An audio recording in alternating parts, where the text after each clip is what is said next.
നമ്മുടെ നാടിനെ നടുക്കിയ അത്യന്തം വേദനാജനകമായ സംഭവമാണ് ഗുജറാത്തിലെ അഹമ്മദാബാദിൽ ഉണ്ടായ വിമാനാപകടവും അതിനെ തുടർന്ന് ആ വിമാനത്തിലുണ്ടായിരുന്ന ഒരാളൊഴികെ ബാക്കി മുഴുവൻ യാത്രക്കാരും മരണപ്പെടുകയും ചെയ്ത സാഹചര്യം.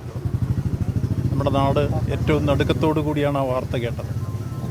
ഇന്നും അതിൻ്റെ ഞെട്ടലിൽ നിന്ന് നമ്മുടെ നാട് വിട്ടുമാറിയിട്ടുണ്ട്.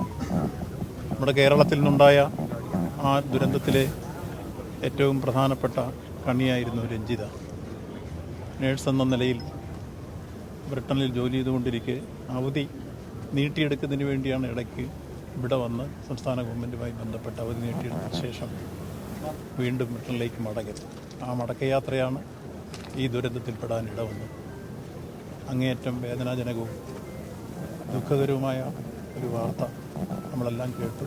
ഇപ്പോൾ ആ ഡെഡ് ബോഡി ഇന്നലെയാണ് ഐഡൻറ്റിഫൈ ചെയ്ത് കിട്ടിയത്. അവിടുന്ന് പോസ്റ്റ്മോർട്ടം എല്ലാം ചെയ്ത് കൃത്യമായി തിരുവനന്തപുരം എയർപോർട്ടിലെത്തിച്ചു. അവിടുന്ന് സംസ്ഥാന ഗവൺമെൻറ്റിന് വേണ്ടി